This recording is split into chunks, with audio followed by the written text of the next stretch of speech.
Le week-end prochain, on va essayer de réparer tout cela pour que tout cela ne puisse pas se répéter.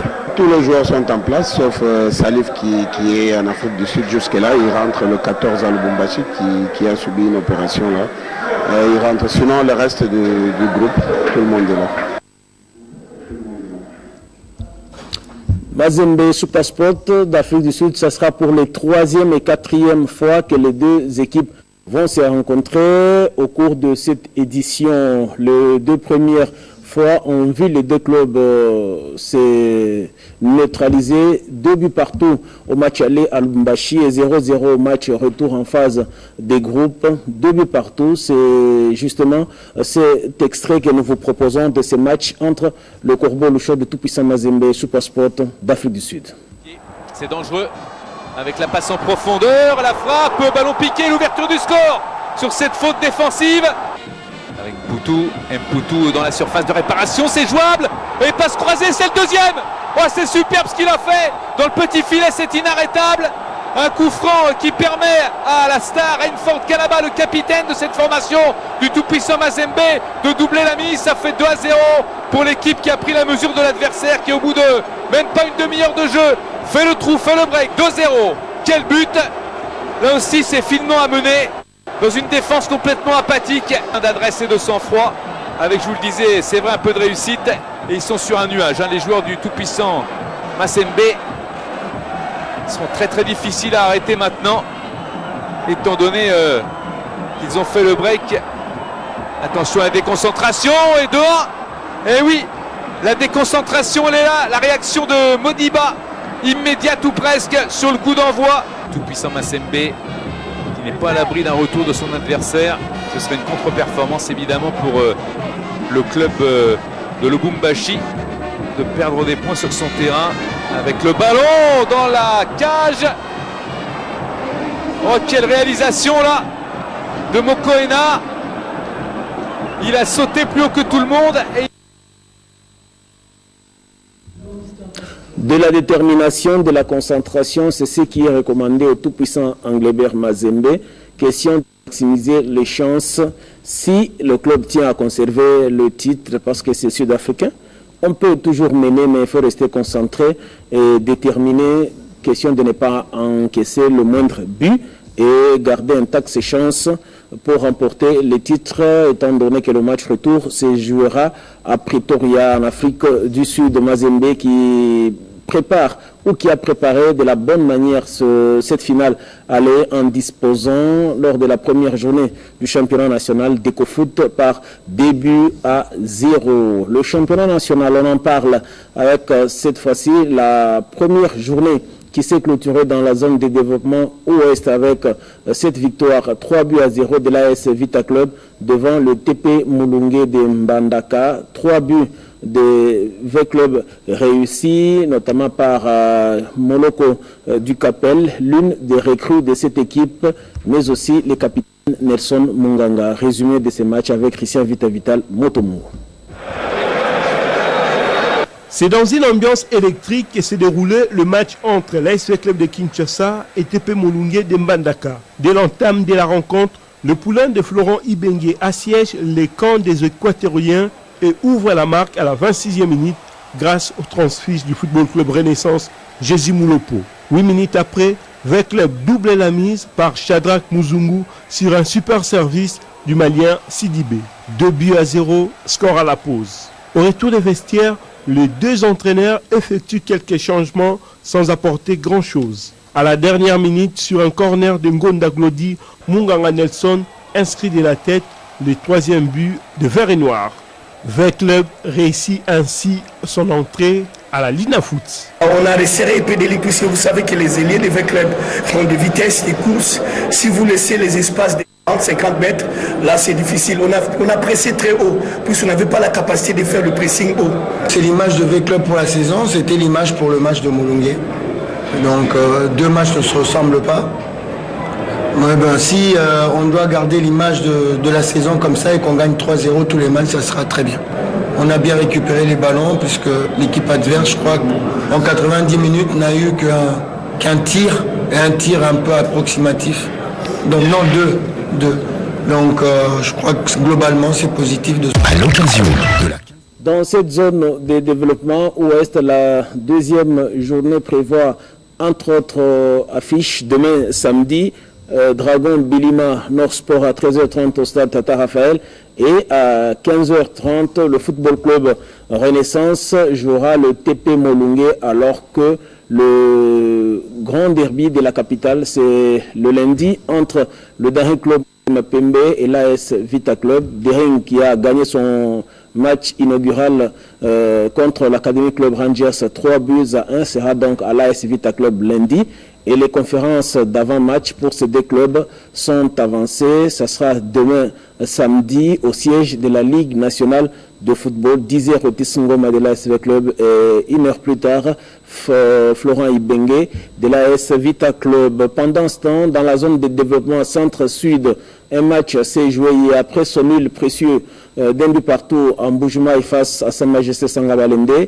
L'AC Dibumba de Chikapa a partagé sur le même score avec le cercle sportif Don Bosco du Katanga. C'était hier au stade Frédéric Kibasa de la commune de la Kenya, Lubumbashi. Dans cette même zone de développement, Océan Pacifique recevra demain samedi au stade Chikisha de Mbujumaï journée sportive du groupe Bazano, alors que le derby à l'Est va opposer l'OC Mungano à Bukavu Dawa, toujours demain samedi pour le compte de la deuxième journée dans la zone de développement Est. On quitte momentanément le football pour parler volleyball dans cette émission. La 4e édition du championnat au niveau de la zone 4 s'est clôturée la semaine dernière à Brazzaville, exactement le dimanche, avec le sacre en dames de DGSP du Congo-Brazza et un monsieur espoir de la République démocratique du Congo. Plus de 4 jours après donc la clôture de ces championnats, les autorités ou les dirigeants de la zone sont satisfaits de l'organisation. C'est ce que nous dit Mimiche Omatuku dans cet élément. De joie. Je crois que notre équipe de filles a trébuché en finale, mais je pense que ce n'est pas à regretter parce qu'ils nous ont montré la détermination et ils ont fini par gagner cette coupe. Pour les hommes, je pense que le niveau était très élevé, nous l'avons tous remarqué. Et nous qui étions comme spectateurs, en tout cas, nous n'avons pas regretté parce que c'était vraiment du bon volleyball et nous félicitons le gagnant pour ce tournoi. En tant que dirigeant, je suis fier de repartir avec ce trophée, surtout la première place pour la version masculine avec le Volley Club Espoir et la version féminine comme vice-championne au niveau de filles avec VC V-Club. Donc c'est de très bons résultats pour nous et nous allons encore nous préparer pour qu'à la prochaine édition, nous puissions repartir avec les 2 trophées de champion. Je suis très heureuse. Je suis venue ici. Je les ai reçus hier. On a parlé. On était supposé remporter 3-7-0. C'était la promesse. Ça a été 3-7 contre 1. Une victoire reste une victoire. Donc rien que pour ça, nous étions déjà tenants du titre. On est venu avec la coupe, on repart avec la coupe. Je suis fière d'eux. On va continuer à travailler parce que la force sur le terrain y était. Mais je pense que derrière, il faut qu'on travaille avec les entraîneurs pour le moral et toujours pousser et encourager nos joueurs. Cette ossature, pour moi, est très bien parce qu'on a beaucoup de joueurs quand même qui ont l'expérience des championnats. Ils se déplacent, ils vont à l'étranger. Bien sûr, il y a toujours des efforts à faire. Renforcer non pas au niveau de l'équipe, mais surtout au niveau du mental, comme je viens de le dire précédemment. Donc ce sera un travail qu'on va faire en interne avec les joueurs présents. En termes de bilan, je dirais que le plaisir est partagé. C'est vrai que la compétition a été organisée au Congo-Brazzaville et l'apport des autres pays de l'Afrique centrale, notamment de la zone 4, a fait qu'aujourd'hui nous présentions aux yeux du monde sur l'Afrique centrale un beau volleyball. Donc le plaisir est partagé avec tous les amis qui ont participé à la compétition. J'ai plus aimé le match des dames. Les dames sont tombées, comme on dit, âme à la main. Mais les hommes auraient pu mieux faire. Ils auraient pu mieux faire, mais je me dis quand même que l'équipe, la RDC était un peu au-dessus de notre niveau. Ouais. c'est une bonne équipe, ils ont des joueurs d'exception qui peuvent, en cas de difficulté, sortir l'équipe de ces difficultés. Voilà. Ça s'appelle le after. Donc après cette grande compétition, autre événement à travers la République démocratique du Congo, c'est le 15e CECI. Nous sommes là en équitation avec le concours de saut international qui démarre ce vendredi au cercle hippique de Kinshasa. Nous sommes dans la commune de Ngaliema avec les cavaliers de plusieurs nations, parmi lesquelles la République sud-africaine, la Belgique, la République démocratique du Congo et j'en passe, des nations qui se donnent rendez-vous. À partir de ce vendredi, cette compétition ira jusqu'au dimanche et le dimanche, la clôture sera retransmise par la radio-télévision nationale congolaise. On prend donc rendez-vous. Autre rendez-vous cette fois-ci, c'est en roller. Après leur bonne prestation en Nanjing en Chine, les Riders congolais se retrouveront au mois de décembre prochain à Lomé au Togo, cette fois-là pour le championnat national. En image, nous vous proposons la préparation de ces Léopards Raiders dans cet élément de Liberty, Libé Kolito et Ali Dabonsei. Suivant leur préparation à Brazzaville pour les championnats d'Afrique prévus au Togo, les Léopards Rollers, dames et messieurs, ont affronté leurs homologues du Congo-Brazzaville afin de corriger leurs erreurs. Les Diables Rouges ont été pour eux des adversaires valables. C'est comme on dit, leur niveau, si par exemple tu vois une personne vraiment qui est vraiment de l'âge de toi, vraiment faut admettre. Donc on est là pour bosser avec eux, ce sont nos frères. Donc on est là, j'ai aimé leur travail, ils sont vraiment motivés. Pendant leur travail, ils sont vraiment motivés. Donc d'après moi aussi, en tant qu'athlète congolais, je dois me battre. Je dois vraiment me battre à atteindre le niveau. Vraiment, c'est comme ça. Le niveau de Congolais, de Kinshasa, c'est un bon niveau. Et j'ai vraiment beaucoup aimé la façon des autres de travailler. Et de notre part aussi, ça nous encourage encore plus fort. On aimerait encore bosser encore plus avec eux pour avoir plus encore de force et de forme pour aller bosser à l'étranger. Parce que leur façon de bosser, j'ai aimé. Et on commence à s'adapter au rythme. Tellement qu'ils sont trop gentils. Ils ont quitté chez eux pour venir ici pour travailler avec nous. C'est qu'il y a la considération. Donc leur façon de travailler, c'est vraiment très très bien. Maintenant, l'équipe bien. Tout préparer le championnat, tout préparer la Coupe d'Afrique dans Togo. On est en Brazza, tout préparer, tout ça, les circuits fermés. Les autres, c'est passé bien en Hollande Zambie. Il faut nous avoir meilleur, surtout en Afrique, on a.